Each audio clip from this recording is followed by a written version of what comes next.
Shalom saudaraku yang dikasihi oleh Tuhan, kita bersyukur kesempatan yang indah. Tuhan memberikan kesempatan pada kita untuk belajar kebenaran firman Tuhan.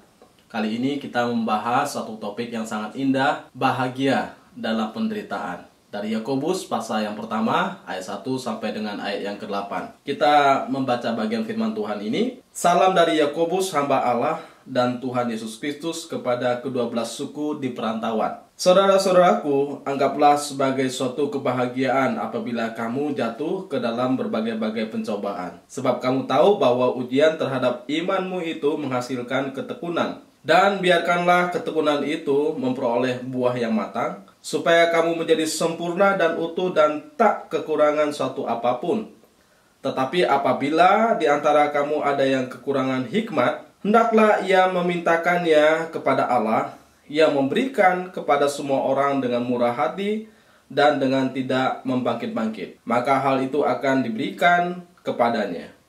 Hendaklah ia memintanya dalam iman dan sama sekali jangan bimbang. Sebab orang yang bimbang sama dengan gelombang laut yang diombang-ambingkan kian kemari oleh angin. Orang yang demikian janganlah mengira bahwa ia akan menerima sesuatu dari Tuhan. Sebab orang yang mendua hati tidak akan tenang dalam hidupnya. Saudaraku yang terkasih, melalui firman Tuhan ini, Tuhan ingin memberitahukan kepada umatnya melalui Yakobus bahwa apapun kondisi umatnya, dimanapun mereka berada, bahwa Tuhan ada di sana, Tuhan peduli dan Tuhan memperhatikan kehidupan umatnya. Sehingga umatnya terus dapat bergantung, berharap, dan bersandar kepada Tuhan. Sehingga ayat yang kedua dikatakan, saudara-saudaraku, anggaplah sebagai suatu kebahagiaan apabila kamu jatuh ke dalam berbagai-bagai pencobaan. Kalimat ini adalah suatu kalimat yang paradoks. Kenapa? Karena bagaimana mungkin orang bisa berbahagia dalam penderitaan? Nah, tentu ini dalam pemahaman, pemikiran, atau kacamata dunia. Tetapi tidak demikian dengan kacamata pemahaman pemikiran orang percaya. Karena di dalam penderitaan, justru disitulah kita melihat bahwa satu titik memang kelemahan, ketidakmampuan, tapi di satu sisi lain adalah kita dapat bergantung pada Tuhan, Allah kita yang besar, Allah yang hidup, Allah yang peduli terhadap umatnya. Memahami tentang pergumulan, masing-masing kita mempunyai pergumulan yang berbeda-beda. Dan tentu masing-masing orang punya pergumulan masing-masing. Ada yang bergumul dengan kehidupan kebutuhan ekonomi, kebutuhan hari-hari. Bahkan ada yang bergumul di dalam pelayanan mereka. Ada yang bergumul di dalam usaha mereka menghadapi kondisi kesulitan keuangan dan juga utang piutang. Termasuk juga ada yang bergumul dengan kesehatan mereka. Yang kemudian mungkin dokter berkata sudah menyerah, tidak sanggup lagi untuk memberikan pengobatan. Apakah sebagai orang percaya ketika dokter atau ketika ketidakmampuan kita untuk menghadapi pergumulan itu kemudian kita menyerah, kita kemudian pasrah, kita kemudian tidak lagi mempunyai pengharapan? Tentu saja tidak. Kita mempunyai Allah yang hidup, Allah yang lebih besar daripada segala pergumulan yang kita miliki. Sehingga di dalam bagian ini kita tetap dapat berbahagia. Mengapa? Mengapa kita bisa tetap berbahagia dalam penderitaan kita? Karena ternyata pergumulan, pencobaan-pencobaan yang Tuhan izinkan di dalam kehidupan itu mempunyai maksud yang sangat besar bagi kehidupan kita. Sebab kamu tahu bahwa ujian terhadap imanmu itu menghasilkan ketekunan. Ternyata dalam bagian ini pergumulan, penderitaan, bahkan pencobaan-pencobaan yang kita alami itu mempunyai maksud yang baik. Dan itu diizinkan Tuhan untuk mengukir kita, supaya dikatakan iman kita itu semakin diteguhkan, semakin dikuatkan, dan menghasilkan iman yang tangguh di hadapan Tuhan. Sehingga melalui itu iman kita itu menjadi iman yang kuat, bahwa ujian terhadap imanmu itu menghasilkan ketekunan. Artinya kita menjadi sabar, kita menjadi tangguh, kita menjadi kuat, kita menjadi pribadi yang tough, menjadi pribadi yang tetap kokoh menghadapi kondisi apapun. Dan kita bisa tetap berbahagia, ternyata ada maksud Tuhan, memang diizinkan supaya kita tidak menjadi lemah, tidak menjadi kecut dan tawar hati, tetapi kita belajar untuk menghadapi step demi step, pergumulan demi pergumulan dalam kehidupan kita. Sehingga melalui itu saya bukan semakin mundur atau terus berada di tempat, tapi melalui itu saya semakin maju, berjalan, bergantung kepada Tuhan dan menghasilkan suatu ketekunan. Jadi saya sabar, saya lebih menjadi rajin untuk menghadapi setiap ujian-ujian yang Tuhan izinkan terjadi dalam kehidupan saya. Maka saya boleh mengingat semua pekerjaan yang baik yang Tuhan izinkan terjadi dalam kehidupan saya. Saya bisa berbahagia, ternyata ada maksud Tuhan. Ujian itu bukan membuat kita makin mundur. Ujian itu bukan membuat kita jatuh. Ujian itu bukan membuat kita lemah, tetapi membuat kita upgrade, makin maksimal, makin muncul potensi.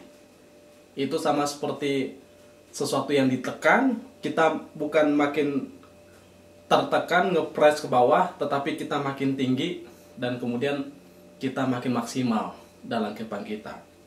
Sehingga itulah maksud daripada ujian yang Tuhan izinkan, pencobaan, pergumulan, penderitaan yang Tuhan izinkan di dalam kehidupan kita. Dan biarkanlah ketekunan itu memperoleh buah yang matang. Selain daripada kita tekun, bersabar, kemudian kita menjadi orang yang kuat, maka di sana dikatakan kita akan menjadi pribadi yang bertekun dan menghasilkan buah yang matang, supaya menjadi sempurna dan utuh dan tak kekurangan suatu apapun. Jadi kita menjadi sempurna, menjadi pribadi yang utuh, yang tidak ada cacat, sehingga kita layak di hadapan Tuhan. Nah, bagaimana kita bisa mempersembahkan hidup kita kalau kita penuh dengan sisi kekurangan, cacat, dan tidak sempurna? Nah, maka dalam bagian ini kita dibentuk Tuhan dari berbagai sisi, diukir Tuhan dari berbagai sisi, sampai betul-betul kita jadi. Sama seperti seorang pemahat, dia membuat sisi demi sisi, dia membuang sesuatu yang tidak perlu sampai diukir sedemikian rupa menjadi jadi dan sempurna. Nah, itulah gambaran dalam bagian ini. Ketika Tuhan mengizinkan ujian, cobaan menimpa kita, itu ada maksud supaya membuat kita makin bercahaya, makin berbentuk, makin sempurna seturut dengan kehendak Tuhan dalam kehidupan kita. Jadi kita bisa berbahagia dalam penderitaan, dalam pergumulan, dalam kesulitan hidup yang kita hadapi, karena ada maksud Tuhan yang indah. Dalam segalanya Allah turut bekerja untuk mendatangkan kebaikan bagi kehidupan kita. Tetapi apabila di antara kamu ada yang kekurangan hikmat, kadang-kadang kita nggak ngerti kenapa Tuhan izinkan hal ini terjadi bagi kehidupan saya, maka hendaklah ia memintakannya kepada Allah. Mohon pengertian kepada Tuhan, kenapa Tuhan izinkan hal ini terjadi bagi kehidupan saya. Hari ini saya tidak mengerti, tetapi saya ingin memahami apa maksud Tuhan, supaya saya tidak terus menggerutu, saya tidak terus marah, saya tidak terus merasa ini suatu penderitaan yang tidak ada gunanya, tetapi sama meminta hikmat daripada Tuhan supaya saya bisa mengerti dengan jelas. Pasti ada maksud Tuhan di dalamnya. Maka saya meminta kepadanya supaya ia memberikan kepada kita suatu pemahaman, pengetahuan, penerangan hati, supaya hati saya ini boleh menerima dengan tulus, dengan sukacita, dan saya bisa melihat dengan cara pemikiran yang besar, yang berbeda. Dan maka waktu kita meminta kepada Tuhan, maka ia memberikan kepada semua orang dengan murah hati dan dengan tidak membangkit-bangkit. Ingat, waktu kita mengalami pergumulan, penderitaan, pencobaan-pencobaan, mintalah hikmat, mintalah kekuatan daripada Tuhan. Maka Tuhan akan memberikan kepada mereka dengan murah hati, dengan tidak membangkit-bangkit, dengan tidak menghitung-hitung, dengan tidak mengungkit-ungkit, dengan tidak meminta balas atau imbalan. Nah, ini Tuhan yang luar biasa. Ketika kita berusaha menemukan jawab ke kanan ke kiri, kemudian menemukan jawab dengan pemahaman kita kadang-kadang terbatas. Atau ketika kita berusaha menemukan jawab bergantung pada manusia, manusia pun terbatas. Sehingga seringkali apa yang kita temukan, kita seringkali kecewa. Karena apa? Karena kita bergantung pada manusia. Maka Alkitab berkata, daripada kita bergantung pada manusia, lebih baik kita bergantung pada Allah. Lebih baik kita menyerahkan semuanya di dalam pimpinan, pengetahuan, bahkan kehendak Tuhan. Karena ada maksud Tuhan yang istimewa bagi kehidupan kita. Kita nggak ngerti hari ini, tetapi ada maksud Tuhan yang besar bagi kehidupan kita. Jadi bergantunglah pada Tuhan. Jangan bersandar kepada pengertianmu sendiri. Dan kita mau mengakui segala maksud Tuhan yang besar bagi kehidupan kita untuk menunjukkan segala jalan Tuhan yang sempurna bagi kehidupan kita. Ada suatu pemahaman yang indah dari seorang Billy Graham. Billy Graham berkata bahwa kehidupan Kristen tidak selalu terus berada pada level yang tinggi. Dalam hidup ini saya memiliki momen-momen sulit di mana saya hampir putus asa.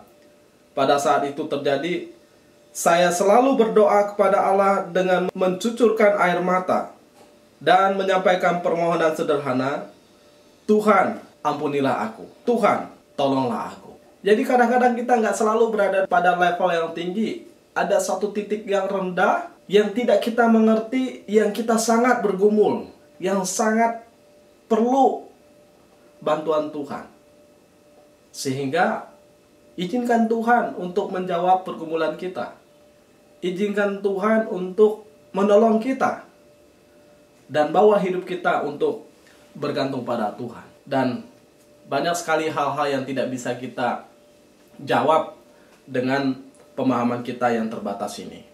Tuhan bukan hanya menjawab seseorang yang punya rohani yang level tinggi, atau seorang pendeta, atau seorang hamba Tuhan, atau seorang majelis. Tetapi dikatakan dalam bagian ini bahwa, tetapi apabila di antara kamu, artinya kan di antara orang-orang perantauan itu, atau orang-orang percaya, ada yang kekurangan hikmat, hendaklah ia meminta kepada Allah. Dia punya akses untuk memohon kepada Allah. Maka Allah memberikan kepada semua orang dengan murah hati. Semua orang berarti tanpa pandang bulu. Kepada orang yang percaya, orang yang bersandar, orang yang bergantung pada Dia, Tuhan mengulurkan tangannya. Tuhan melihat mereka. Bahkan Tuhan peduli terhadap mereka. Inilah yang menjadi suatu penghiburan bagi kita sebagai orang percaya. Jadi kita tetap bisa berbahagia dalam penderitaan kita, karena kita punya Allah yang hidup, Allah yang besar, Allah yang menciptakan langit dan bumi. Sehingga pemazmur berkata, aku melayangkan mataku ke gunung-gunung, dari manakah pertolonganku? Jawabannya luar biasa. Pertolonganku bukan datang dari gunung, tapi pertolonganku datangnya daripada Tuhan yang menciptakan langit dan bumi. Jadi pertolongan kita yang sejati bukan datang daripada kemampuan kita, pengalaman kita, kepintaran kita, kesuksesan kita, atau bukan datang daripada orang-orang yang hebat di sekitar kita, tapi pada satu puncak yang besar kita harus mengakui pertolongan kita adalah dari Tuhan yang menciptakan langit dan bumi ini. Disitulah rahasia kehidupan orang percaya. Orang percaya bisa melihat kepada titik yang tinggi bahwa pertolongan kita datang daripada Tuhan. Bagian berikut dikatakan, hendaklah ia memintanya dalam iman dan sama sekali jangan bimbang. Ya kalau kita sudah berserah pada Tuhan, serahkan semuanya dalam tangannya. Beriman berarti kita bergantung penuh dan percaya penuh pada Dia yang kita percaya. Sehingga tidak ada alasan bagi kita untuk tidak percaya kepada Dia. Kita menyerahkan sepenuhnya, semuanya dalam berkat, dalam kebaikan, dalam kedaulatan Tuhan. Jadi kita tidak perlu bimbang. Percaya saja. Ya jangan takut. Percaya saja. Sebab orang yang bimbang dikatakan sama dengan gelombang laut yang diombang-ambingkan kian kemari oleh angin. Kalau kita bimbang, jadi kita ragu-ragu, kita menjadi orang yang tidak bergantung penuh. Kita kemudian melakukan segala sesuatu dengan cara pemikiran kita sendiri. Kita tidak betul-betul totalitas menyerahkan pada Tuhan.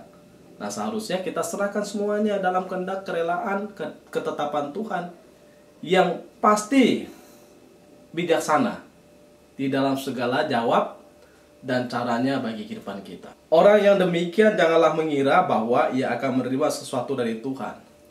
Jadi ingat, kalau kita bimbang, kalau kita ragu, tidak bergantung penuh, tidak percaya penuh, kita nggak bakalan dapat jawaban daripada Tuhan. Karena Tuhan tidak berkenan kepada orang yang tidak sungguh-sungguh percaya kepada Dia, bergantung pada Dia. Maka kita perlu bersungguh-sungguh, karena memang Tuhan Allah yang hidup, Allah yang ingin umatnya percaya kepada Dia, ingin umatnya menaruh segala pergumulannya secara penuh kepada Dia. Sebab orang yang mendua hati tidak akan tenang dalam hidupnya. Kita ingin tenang dalam hidup kita, jangan mendua hati. Kalau semua sudah kita serahkan pada Tuhan, serahkan pada Tuhan. Kalau kita mendua hati, kita tidak tenang. Tapi kalau kita menyerahkan secara penuh pada Tuhan, maka kita memiliki ketenangan dalam kehidupan kita. Karena kita tahu, apapun yang Tuhan izinkan pada saya, apapun yang menjadi jawab Tuhan terhadap saya, itulah yang terbaik bagi kehidupan saya. Jadi saya tenang. Kenapa? Karena saya tahu Tuhan Allah yang saya sembah itu adalah Allah yang baik. Tidak mungkin Dia merencanakan sesuatu yang jahat terhadap kehidupan saya. Kalau Tuhan izinkan sesuatu terjadi, pencobaan, penderitaan, pergumulan, ada sesuatu yang baik yang memang Tuhan izinkan untuk saya alami, untuk saya hadapi, supaya saya bertumbuh di dalam iman, kepercayaan kepada Dia. Jadi jangan pernah berprasangka yang tidak baik terhadap Tuhan kita. Jangan pernah mempertanyakan tentang kebaikan Tuhan, sehingga kita tetap bisa melihat bahwa meskipun saya menderita, ada kebaikan, keindahan, ada warna yang indah yang sedang Tuhan ukir dalam kehidupan saya.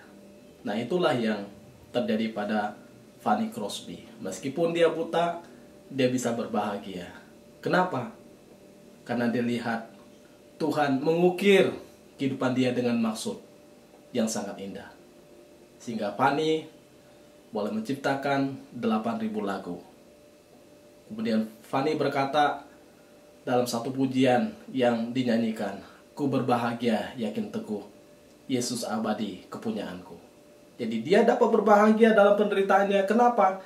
Karena ini sesuatu yang istimewa yang Tuhan buat. Kadang-kadang kita melihat cara Tuhan adalah suatu kesalahan. Tetapi coba kita renungkan lagi pada titik yang terdalam. Benarkah bahwa cara Tuhan itu adalah sesuatu yang jahat bagi kehidupan saya? Tidak, ternyata Tuhan memakai segala sesuatu untuk mendatangkan kebaikan bagi kehidupan kita dan untuk hormat kemuliaan namanya. Kiranya ini menjadi perenungan bagi kita, membuat kita makin bertumbuh, hidup, memuliakan nama Tuhan. Terpujilah nama Tuhan. Amin.